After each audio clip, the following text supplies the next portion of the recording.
insulting my talking about how Imo State Governor Hope Uzodimma was trying to get them on his side for nefarious purposes. First up, what do you make of that? This is someone who is known for criminal activities around the Southeast. Shouldn't we be taking whatever he says with a pinch of salt? Well, the video was not recorded before his arrest. It was recorded before his arrest. Yes, on April. Understand? April this year. So we cannot say that he was confessing. We cannot say that he was confessing or he was trying to indict Uzodimma. This is a recorded video, and everybody know that since 2019, Imo State has known no peace. Some areas like Mbano in Imo State or Kigwe, there's no single police station there.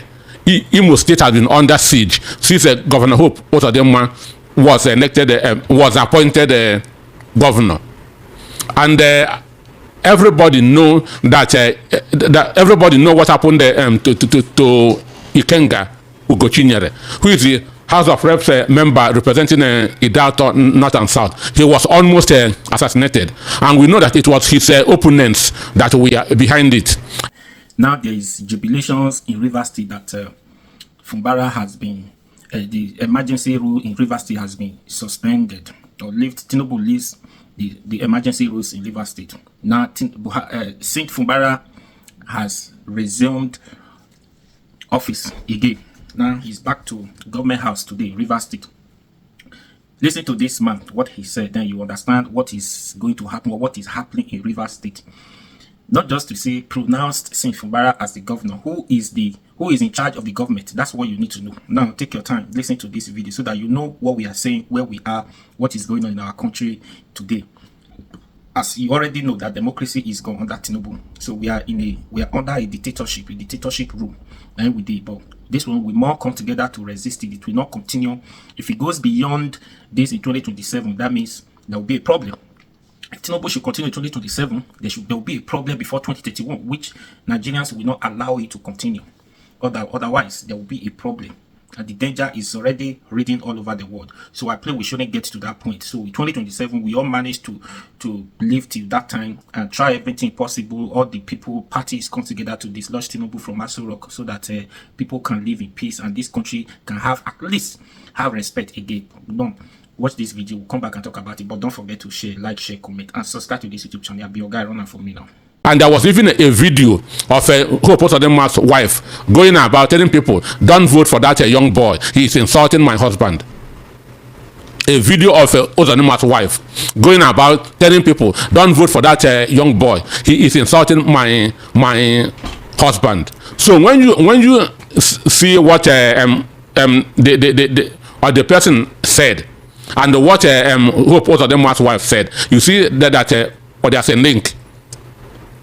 And we also saw what happened during the second Imo governorship election. That actually there was no election in Imo State. There was no election in Imo State. Uzodimma won all the local government, even though there was no government going on. Everybody was scared of coming out to vote. So for me, from my experience, from the phone call that I've made to people in Imo State, there are elements of truth in what he's saying. So you believe what this person is saying, even though he has a history of criminality and attacks against his own people? I mean, why wouldn't he throw Hope Uzodimma's name in there to kind of just make it look as if, oh, there are people who want us to work for them, there are people who see what we are doing, there are people who want to make sure that insecurity persists in the Southeast, and there are people who are leaders of the Southeast. Mind you, this video was recorded before his arrest. Assuming it is after his arrest, we can say that he is making a confessional statement and not trying to rope Hope Uzodimma in. But this before many months before he was arrested. So he was not making any confessional statement in that video.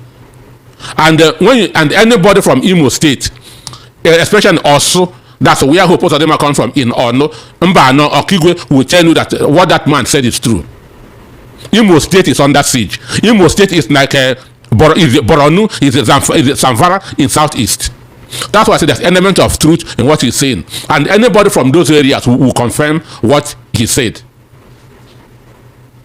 This is not the only person that certain people living within that region has pointed to as being responsible for some of the insecurity that is being witnessed around there. There is a video currently of the traditional leader of an area called Ako talking about the ordeal that the people of Ako face in the hands of this guy, Ifeanyi Okorinta, with the alias Gentle the Yahoo. This person is saying that the king ran away from his kingdom 4 years ago after being kidnapped and tortured by these people and his IPOB boys. These are people who claim that they are out for self-determination. Was it not if the criminal activities that they were meant doing that would actually even lead anyone to want to say, okay, you know what, come and work for me? That is if indeed he's saying the truth about Hope Uzodimma. No, I say some criminals masquerade under as IPOB to commit atrocities. Some criminals hide under the gap of IPOB to commit criminal activities. That's why I keep on saying that those who are committing the atrocities in Southeast are not true members of IPOB. It is criminal elements masquerading under the name of IPOB, because you cannot be asking for self-determination and you are killing those you want to govern. It doesn't make any sense. It doesn't make any sense at all. Just last month, that was in August, there was a very gory video making the rounds on social media where 3 young men were unfortunately, tragically, and senselessly murdered by a man with a gun. I don't know if you watched that video, if you read that report. This person was saying they took his guns and they went to use it for robbery and he shot them. And many people within that area who recognize the voice are saying it is this person who has now been captured by Nigerian security forces that was in that video and shot those young men brazenly. I can't remember the real video because a lot of things are coming out in Imo State. Very terrible stories, especially Ono, that's also Mbano, Okigwe area. Police don't operate in those areas. Military don't operate in those areas. These kingpins, even there are some parts of Imo State where the native pay tax before they can go out. So 90% of things that's coming out of Imo State are reported. Everybody's afraid because Imo State is not safe.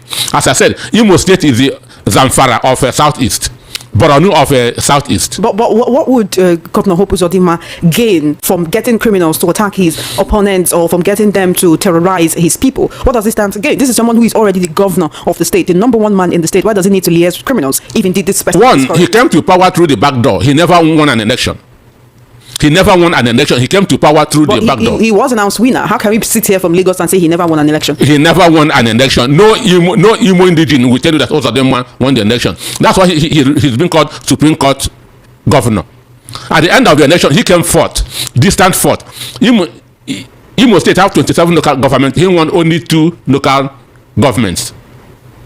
So from the back door, he became a governor. So people never voted for him. And the only way to rule, if you know that the people don't like you, is to become a dictator. And that's exactly what is happening in Imo State. Why is Imo State more security in Imo State worse than the other states in the Southeast? Because there was no election in Imo State. So when people don't vote for you, you must become a dictator because you know that the people don't like you. You know, how can you in one breath say he only wants to local government and then in another breath say the people never voted for him? If he wants to local government, that means they will. So if you score 2 over 27 in an exam, you did well.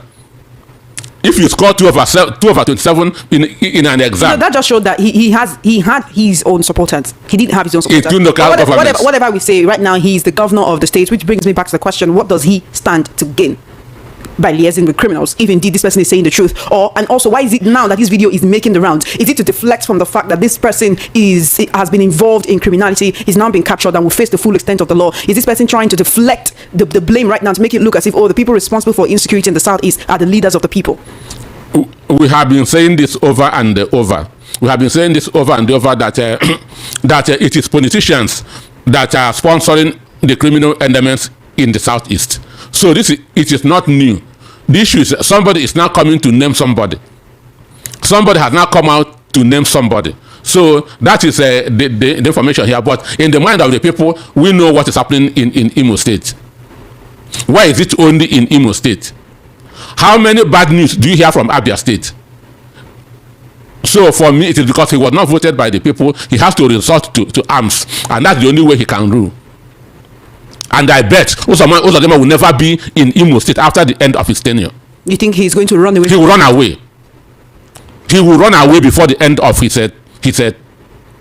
tenure. Why would he need to run away? Do you think his people will turn on him when he no longer has that immunity protection as governor? It is the government power that is protecting him. because a lot of atrocities have been committed in Imo State under his watch. All right, let's go to River State, where Governor Sim Fubara is expected to resume today after the state of emergency was lifted yesterday by President Tinubu. One would expect that he would actually have given a broadcast the way he did on March 18, but instead he sent out a statement saying, well, it's time for everybody to come back. The deputy governor, the state governor, the House of Assembly members, and of course the River State Assembly was preparing to sit this morning. But quite a number of people have been asking, where is Governor Fubara? Even while his supporters gathered to welcome him. Would you say the governor is, maybe he's shy to come out? Well, when you were introducing this story, you said when the democracy was restored. Understand me? That's your statement. So for me, what happened in River State was a dictatorship. Understand? It was dictatorship. You cannot in a democracy remove an elected governor and put an unelected person. So it is an aberration. It is harakiri. So, and for me, the 6 months of Ibas is shameful to those who understand what democracy means.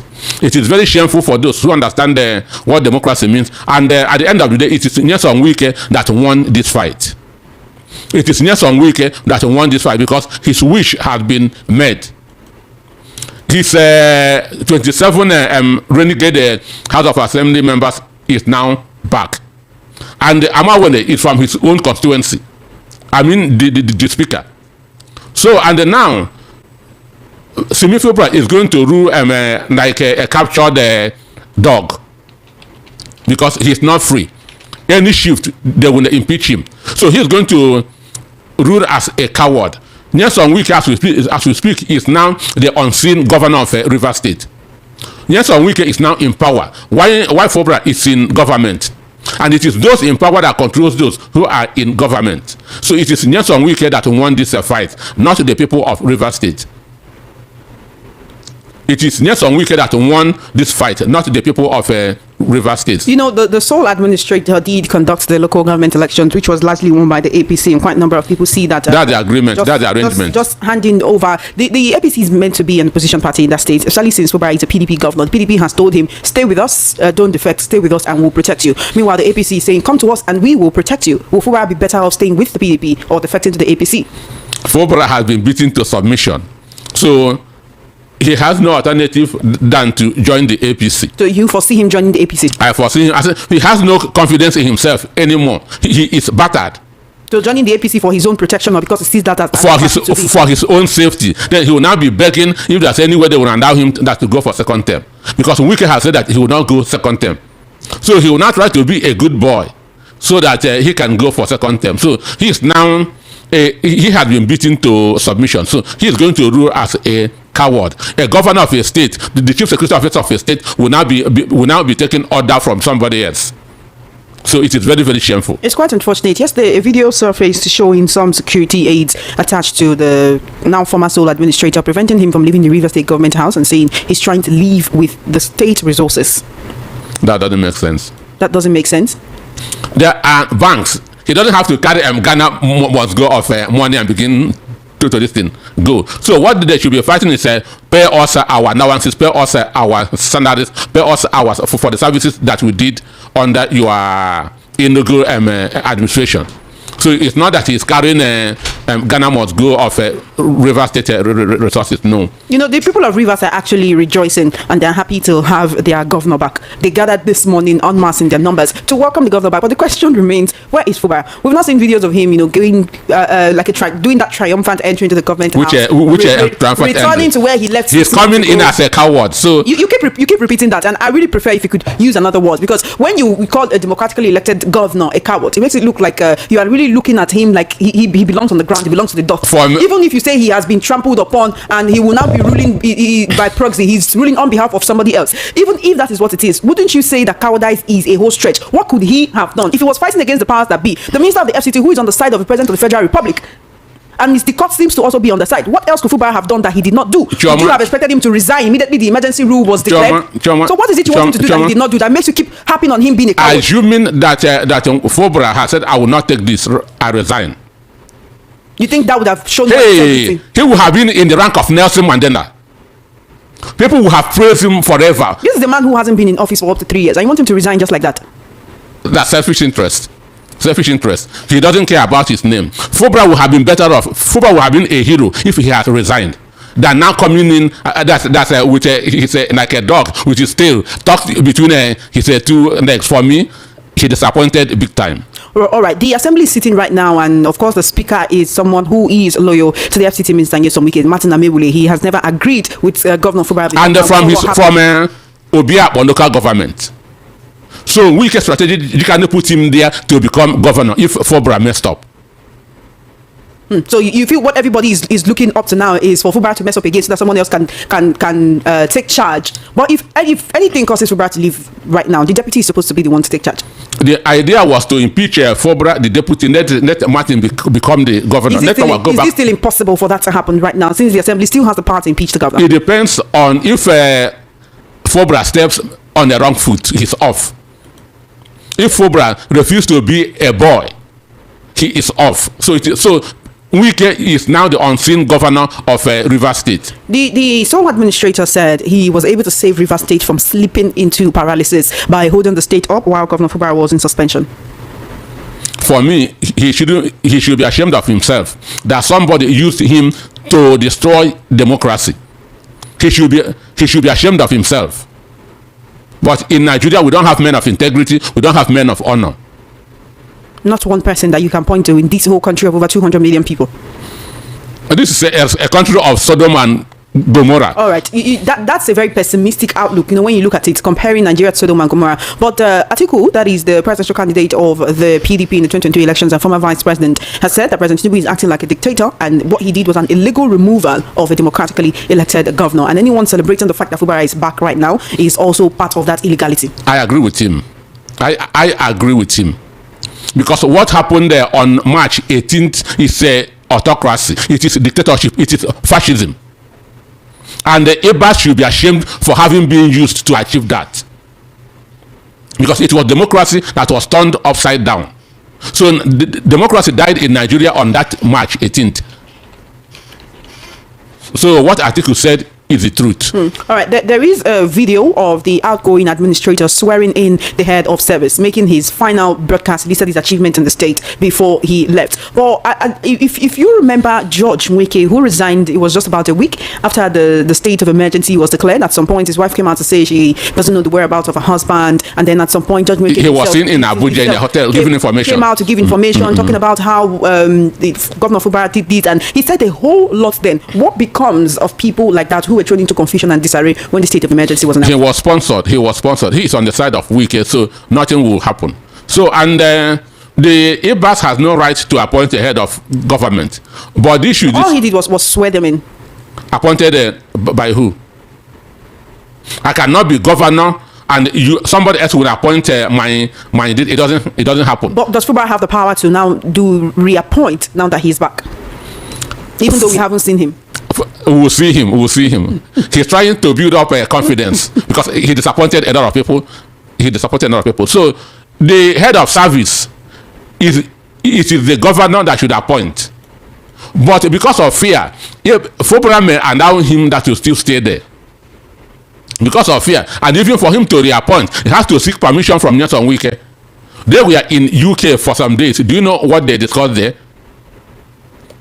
So he is coming like a man who is down, and he is completely down. Doesn't that mean he needs all the support that he can get from who? Time for Nigerians and the people of Rivers when the emperor is still around there. Him? When the emperor is still there. If you admit that there is an emperor, then why do you keep calling the man a coward? What could he have done? Resign. If Fubara has resigned, Nigeria will continue to praise him for the next 100 years. Nigeria will continue to use him as an example till the next 100 years. That is discipline, that is integrity. So now coming in from the back door, understand? So assuming that he did right, he would have been there 6 a.m. this morning. But each morning before he comes out, Wike will have to give him a script. So it is governance that is going to suffer in Rivers State. All right, let's quickly talk about the Minister of Finance and Coordinating Minister of the Economy, Wale Edun, saying that the federal government has disbursed 330 billion naira to 8.5 million poor households under the conditional cash transfer program, with each household getting at least one tranche of 25,000 naira. Now, you recall that the World Bank had approved an $800 million loan for this administration to fund the initiative. It's targeting 15 million poor households. Can 25,000 naira take people out of poverty? Even if they get 25,000 naira every month for 6 years. That's not even all the question. Who has received it? You know, I produced the morning show on TV this morning, and somebody called in saying they actually received 75,000 naira, and they don't know anybody in government. So at least that is one person that I know. Out of 5 million. Out of 5 million, you have asked that person what is the criteria to qualify for that. That's what she said. She doesn't know, that she just got a call, was asked to send her account number, and then she sent it, and then she got 75,000 naira and was told this from the government. That's a manna from heaven. Could be the pastors are always preaching unmerited favor. So for me, I see that as a way of a conduit pipe for stealing Nigerian resources, because we don't have data. They did not tell us how somebody qualifies for the loan, and there's nowhere in the world that the most vulnerable people will have bank accounts and will have phone numbers. That person that made that call is not vulnerable. I hope you agree with me. That such a person is not vulnerable? It's not How vulnerable. do you know they're not vulnerable? Do you live with them?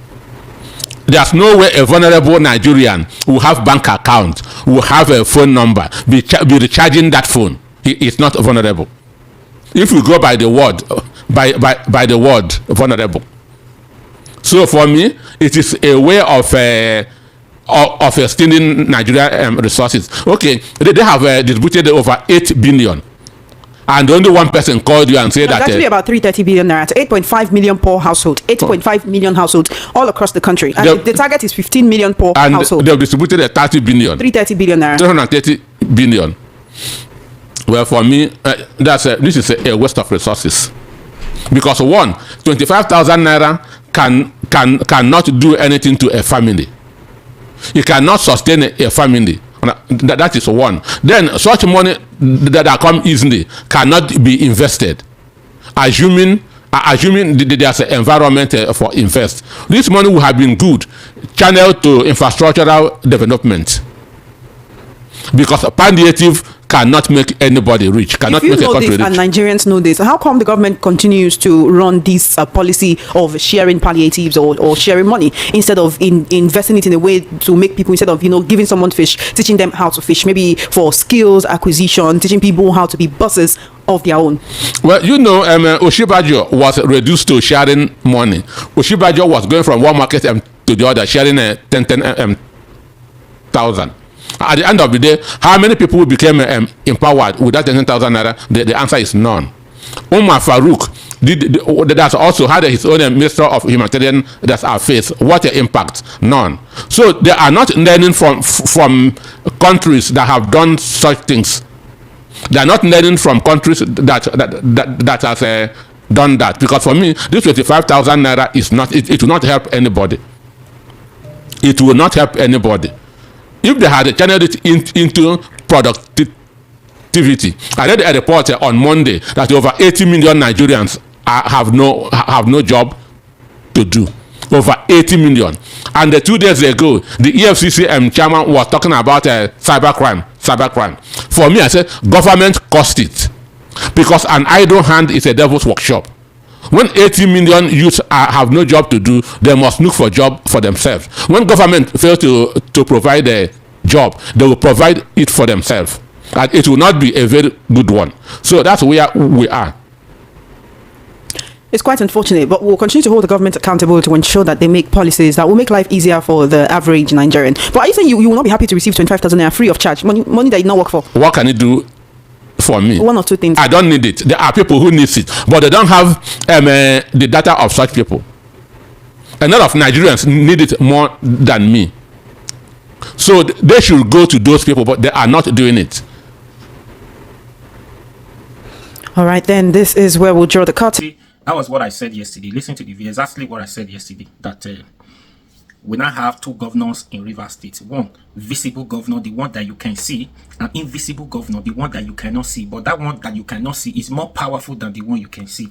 The one, he just the face of the president, he just the face of the governor house, that he is the one pronounced as the governor of Rivers State. There is another person behind the camera who is in charge of the government, who determines what goes on in that government house, who determines how this administration is going to run. We now have, like, for now, let me just say, the one that I know categorically, the one that I know clearly, 3 of them. Now, Rivers State Governor, Ondo, Kogi State, Ododo Usman, and Yaya Bello, and Edo State, Ushomole versus Okpebolo. We now have 3 of them like that. Who they are just visible.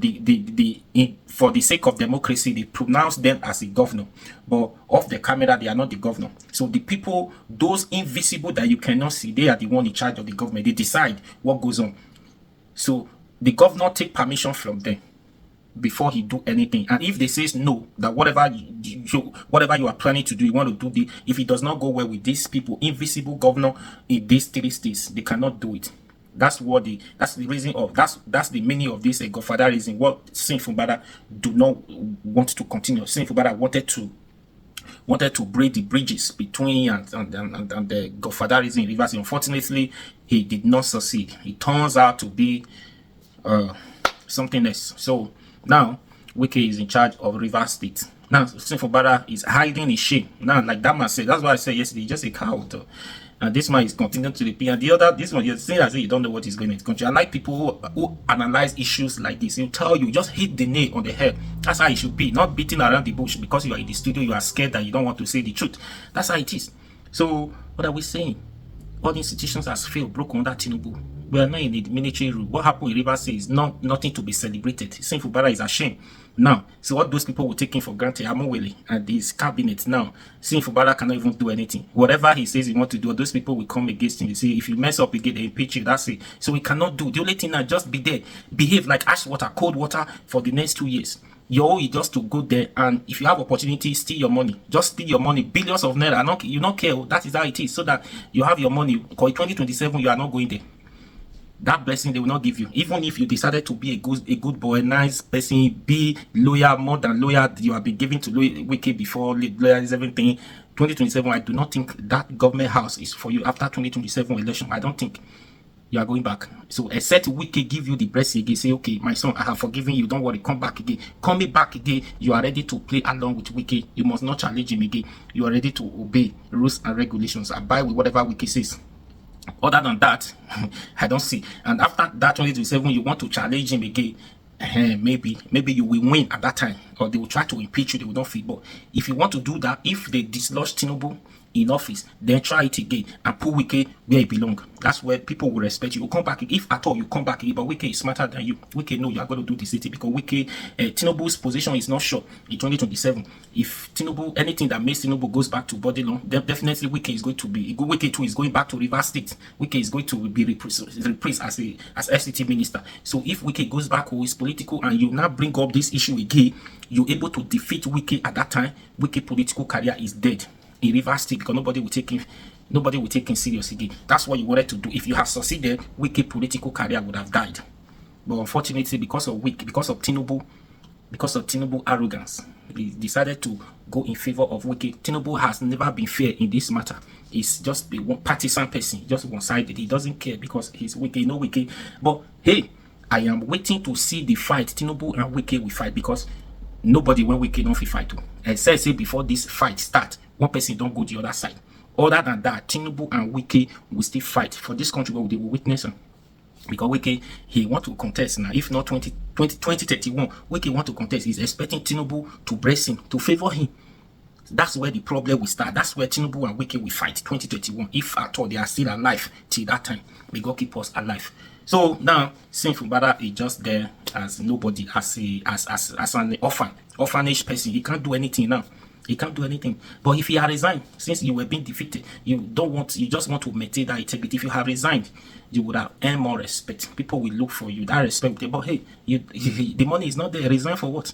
You have not make your money. 2 years has been one problem or the other. The purpose of governance in Rivers are not seeing the effect of good governance, and they are not felt it. Within the 2 years of administration, it's been problem upon problem. So there, you have not had the opportunity to steal more money. So now, because it happens, now 2 years remaining, they only give opportunity. It gives opportunity to sole administrator to loot money again. Now it is your turn. You don't know what is going to happen in 2027. So if you are going to come back, if you are going to win or whatever, so all you need to do now, just find a way to make your money. That's how it is. Anyway, and again, everything this guy, the man said, what is his name again? Gentle Yahoo man, be Yahoo boy. Everything he said on that video, if you listen to him, for me, I don't even need to argue. I don't need to doubt if it is true or not. As far as Hope Uzodimma is concerned, the people living in the Imo State people will testify. So if you listen to the video, they don't need to argue if this is true or not. Yes. So no need to argue before, and the video was made before he was arrested. It means that not because he was arrested that he tried to include Hope Uzodimma. No, he doesn't know he was going to be arrested. He made the video before that. And we could all remember when Ugochinyere, every time that one always come online to expose Hope Uzodimma, their plans and evil plans they are doing, always exposing them, because that one is smarter than them, always a step ahead of them. Do you understand? And you could remember when he escaped assassination. Who does that? And this man said his wife, Hope Uzodimma's wife, was also saying this. When you listen to all of them, figure it out what he said on this video, it makes sense. It is true. If this is not true, anyways, it's unfortunate that today watching.